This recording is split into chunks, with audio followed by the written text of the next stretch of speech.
আসসালামু আলাইকুম everyone, welcome to রুমিস রং জল খাবার। আজকে নিয়ে এসেছি আপনাদের জন্য লাউ দিয়ে, ডাল দিয়ে, কাঁঠাল বিচি দিয়ে, আলু দিয়ে, শাক দিয়ে একটা নিরামিষ রান্না করব। এই নিরামিষ রান্নাও অনেক সুন্দরভাবে রান্না করলে যে টেস্ট হয়, খাওয়া যায়। এখন দিয়ে দিচ্ছি তেল।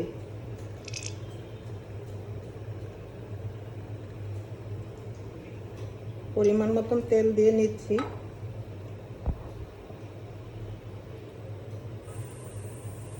এর মধ্যে দিয়ে দিব ফার্স্টে আমি সরিষা, একটু লাল সরিষা দিচ্ছি। তারপরে দিয়ে দিচ্ছি একটু জিরা, দিয়ে দিলাম। একটু পাঁচফোড়ন দিয়ে দিলাম।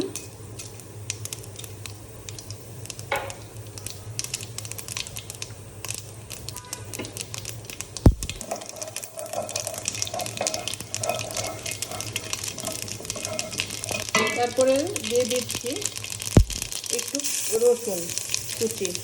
তারপরে দিয়ে দিব একটু পেঁয়াজ কুচি। পেঁয়াজটাকে একটু, রসুনটাকে একটু ব্রাউন কালার করে নিব, একটু লাল লাল করে।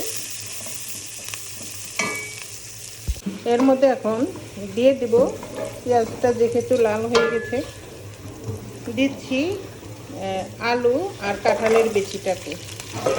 এটাকে একটু ভালোভাবে একটু কষে নিব।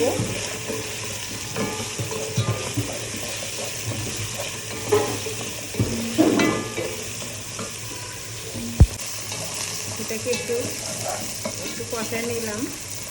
এর মধ্যে এখন আমি দিয়ে দিব লবণ,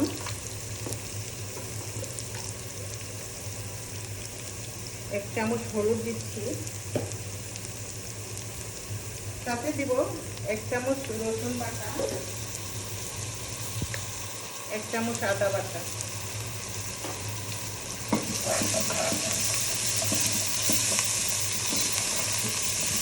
এটা একটু ভালোভাবে কষাইতে হবে না। এর সাথে আমি লাউ, ডাল এগুলি রেখেছিলাম, এগুলি সহকারে আমি করবো, কষিয়ে নিব ভালোভাবে।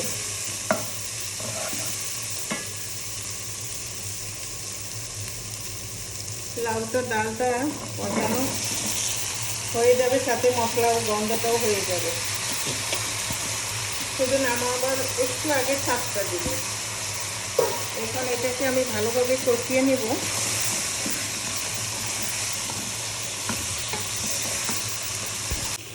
আমার লাউটা কষানো হয়ে গেছে, ডালটাও। এখন এর মধ্যে আমি দিয়ে দিব পানি, তারপর ঢেকে দিব। আপনারা লক্ষ্য করছেন নিশ্চয়ই, আমি কিন্তু ঢেকে দিই নাই। কারণ কেন, আদা রসুন দিয়েছিলাম, ওইটার গন্ধটা কষানোর সময় যেন চলে যায়, এর জন্য।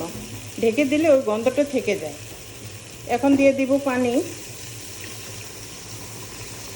একটু বলক আসলে ভালোভাবে, একটু হাফ সেদ্ধ হয়ে গেলে এর মধ্যে দিয়ে ঢেলে দিব আমি শাকটা। এখন খুলে দেখি কেমন হয়েছে।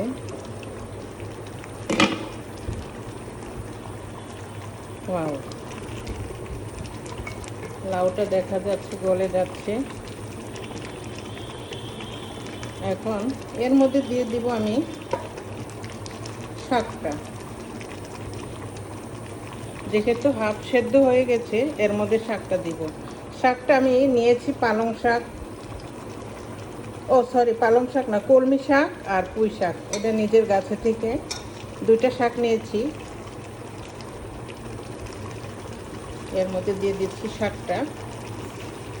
শাক, লাউ, ডাল সব কিছু দিয়ে এইভাবে মিক্স করে রান্না করে দেখবেন, এটার টেস্টটাই অন্যরকম। আসলে যারা শাকসবজি খেতে চায় না, সব কিছু মিক্স করে এভাবে রান্না করে খেয়ে দেখবেন, অনেক মজা লাগবে। সাথে দিয়ে দিচ্ছি কাঁচামরিচ। কাঁচামরিচটাকে ফেলে দিয়েছি। এটাকে একটু ঢেকে রেখে দিব।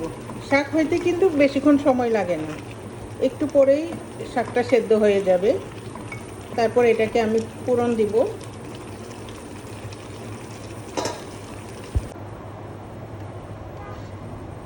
এর মধ্যে আমি এখন ফোড়নের জন্য দিয়ে দিচ্ছি একটু ঘি। ঘি দিয়ে বাগার দিলে নিরামিষ সুন্দর একটা ফ্লেভারই থাকে। দিয়ে দিলাম 5-6টি শুকনো মরিচ,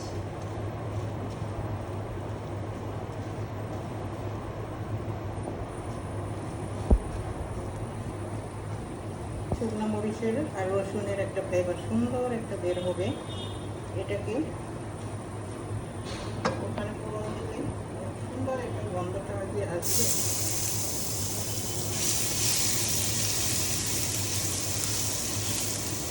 এইভাবে সবজি খেলে সবাই খেতে চাইবে।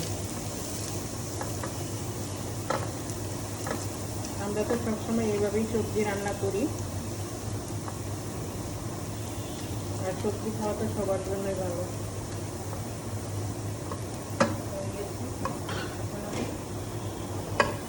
দিয়ে দেব এটাকে।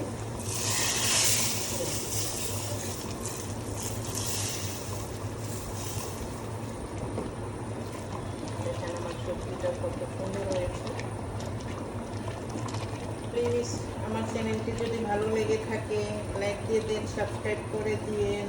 ভালো থাকেন, আল্লাহ হাফেজ।